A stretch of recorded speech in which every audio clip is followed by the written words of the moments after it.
Welcome back to our channel Forensic Genesis. We are back here again with a very interesting case. The only case of 21st century till yet in which the culprit was given a death sentence of a rape and a murder.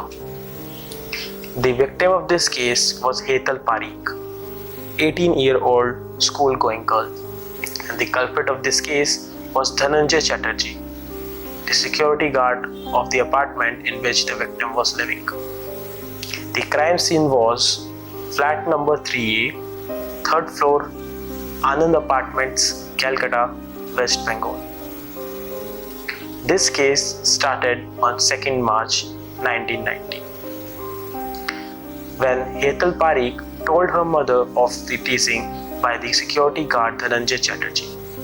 She told her mother that whenever she comes back from the tuition classes or the school, Dhananjay Chatterjee, the security guard, teases her.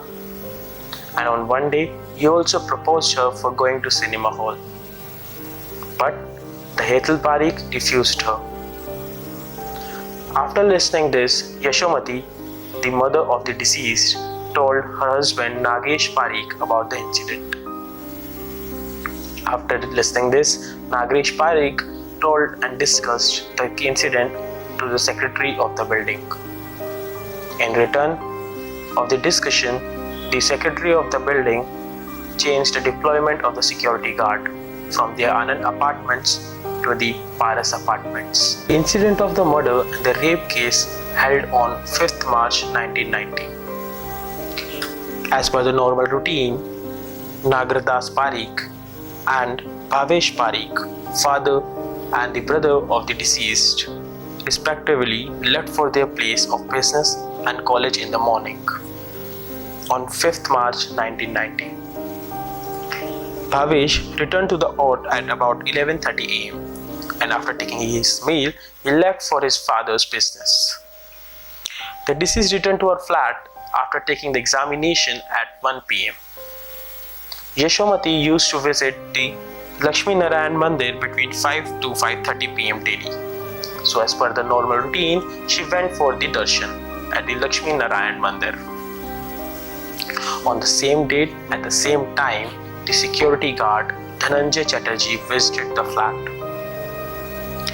At the Anand apartment between 6 am to 2 pm on 5th March 1990, the security guard first met Yashomati, the mother of the deceased, and the appellant met Dasrath Murmuru, another security guard who was at the same time on the duty at the building, and told him that he was going to flat 3A for contacting his office over the telephone.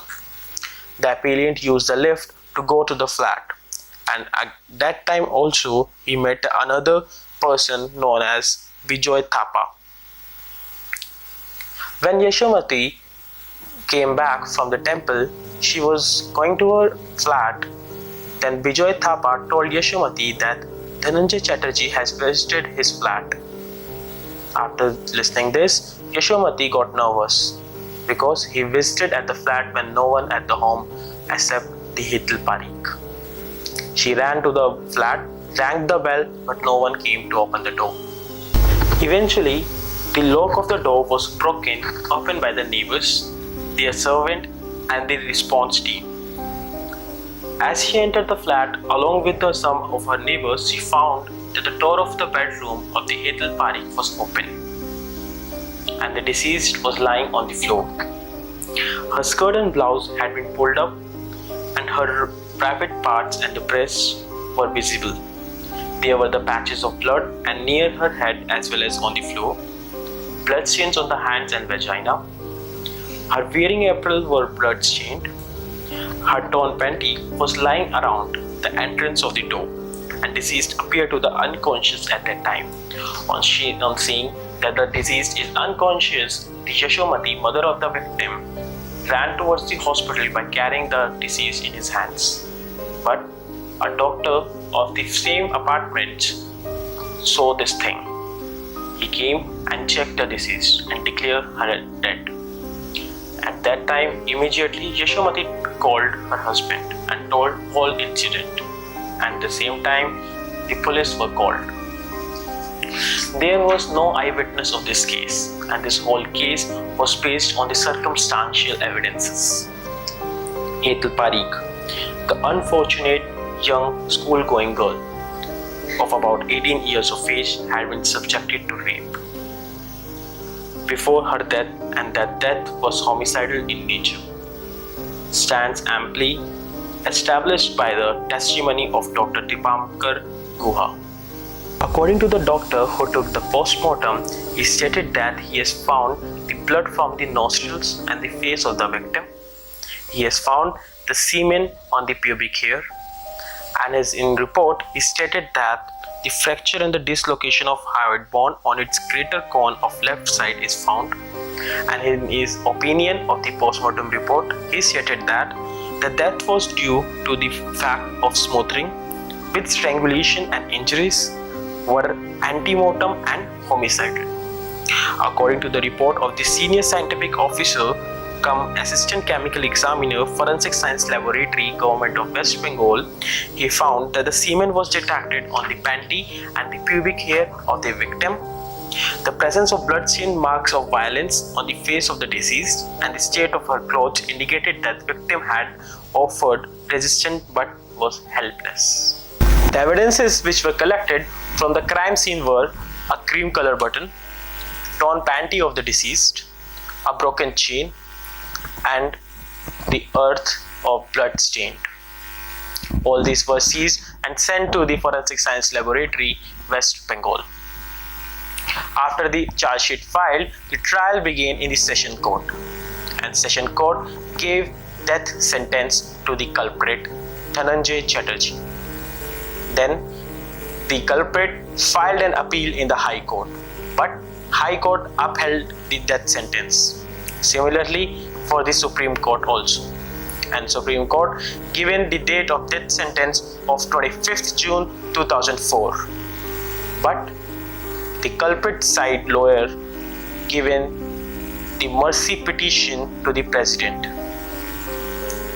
to Shri late APJ Abdul Kalam, but the mercy petition was rejected, and the last date of the hanging was 14th August 2004.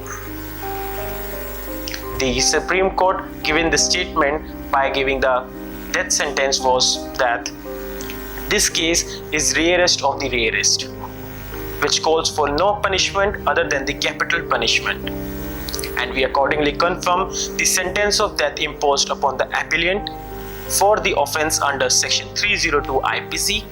The order of sentence imposed on the appellant by the court below of offences under section 376 and 380 IPC are also confirmed, along with the directions relating thereto as in the event of execution of the appellant.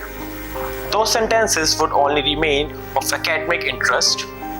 This appeal fails and hereby dismissed. Finally, the culprit was given a death sentence after the 14 years. The case held in 5th March 1990, and the culprit given the punishment on 14th August 2004, and the rest of the case. If you like our video and seem our content interesting, then do like, share and subscribe to our channel, and don't forget to press the bell icon. Thank you.